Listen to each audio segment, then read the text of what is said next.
पंजाब में जहरीली शराब पीने की वजह से 21 लोगों की जान जाने की खबर है। इस मामले में मुख्यमंत्री कैप्टन अमरिंदर सिंह ने जालंधर के डिविजनल कमिश्नर की अध्यक्षता में मैजिस्ट्रियल जांच के आदेश दे दिए हैं। अमृतसर, बटाला और तरनतारन जिले में बुधवार की रात तक 21 लोगों की मौत के आधिकारिक आंकड़े से जुड़ा बयान जारी किया गया है। पंजाब के डीजीपी दिनकर गुप्ता ने कहा है कि पहली 5 मौत की खबर अमृतसर के तर सिक्का इलाके के मुच्छल और तांगड़ा गांव से 29 जुलाई की रात को आई थी।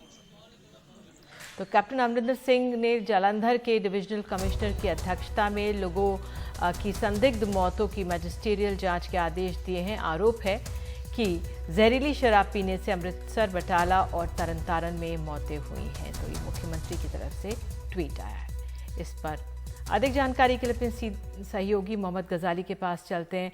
गजाली, क्या डिटेल्स और आ रही हैं इसकी?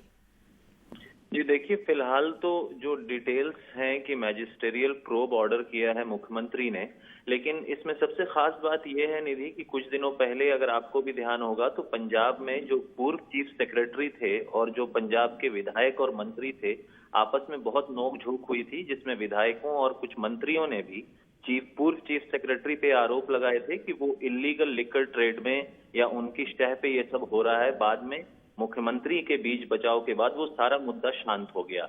आज का जो मुद्दा है जिसमें करीब 21 लोगों की मौत हुई है और बाकी कई लोग इसमें सीरियस कंडीशन में एडमिट हैं गुरदासपुर, अमृतसर और तरनतारन के जिलों में, तो वहां दबे लफ्जों में कई लोग इस बात को भी उठा रहे हैं कि गांव के लोगों ने ऐसी शिकायतें पुलिस को पहले भी दी हैं, क्योंकि बॉर्डर का एरिया हमेशा से नशे की वजह से बदनाम रहा है। तो वो गांव के लोग कह रहे हैं कि सिर्फ जो है वो हेरोइन या स्मैक का नशा नहीं, नकली शराब कह लें या जो वहां पर लोकल बनाते हैं उस शराब को लेके भी काफी शिकायतें हमेशा से रही हैं। अब जब मौत हुई है 3 जिलों में, तब जाके प्रशासन जागा है या सरकार जागी है, मैजिस्ट्रियल प्रोब का ऑर्डर दिया गया है। तीनों जो घटनाएं हैं अलग अलग जिलों में हुई हैं।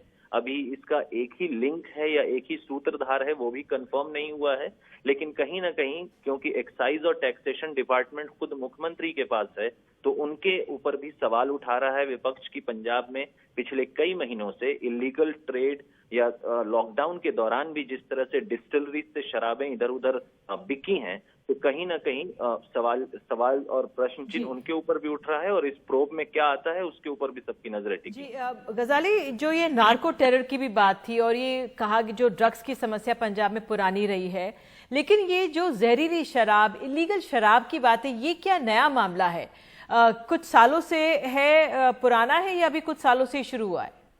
नहीं, देखिए इसमें सबसे बड़ा एंगल है रेवेन्यू का। कहीं ना कहीं स्टेट को इससे रेवेन्यू लॉस तो होता ही है, तो सरकार उस वक्त जागती है जब रेवेन्यू लॉस का इशू, इस पूरे धंधे के बारे में जब सवाल उठता है तो सिर्फ रेवेन्यू लॉस पे सारी पार्टियां फोकस करती हैं। आज जब मौतें हुई हैं, जब 21 लोगों की मौत हो गई और अभी जो अनाधिकारिक कह लें कि जो जानकारी आ रही है, मौत करीब 30 तक पहुंच चुकी है जो आंकड़ा है, अब जाके तब सरकार जो है इसके इस पहलू पे बात करती है कि शराब जहरीली है या नकली है या लोकल प्रोडक्शन हो रहा है। तो इस पहलू पे सरकार या जांच एजेंसियां पहले अंकुश नहीं लगाती जब तक कि मौत ना हो जाए। इसी लॉकडाउन की अगर बात करें तो इसमें कई बार सरकार पर ये सवाल उठाए जा चुके हैं कि कई डिस्टिलरीज से इलीगली जो है शराब पंजाब से बाहर कई दूसरे प्रदेशों में बिकी है। तो उस वक्त हम सिर्फ रेवेन्यू लॉस की बात करते हैं। मेरे कहने का मतलब ये है कि अभी जब मौत हो गई है तब इसमें मिलावट है या लोकल प्रोडक्शन है, उसके ऊपर सरकार अब जांच के आदेश दे रही है। बिल्कुल, तो 21 से 30 मौतों के बाद सरकार जागी है। बहुत बहुत धन्यवाद आपका जानकारी के लिए।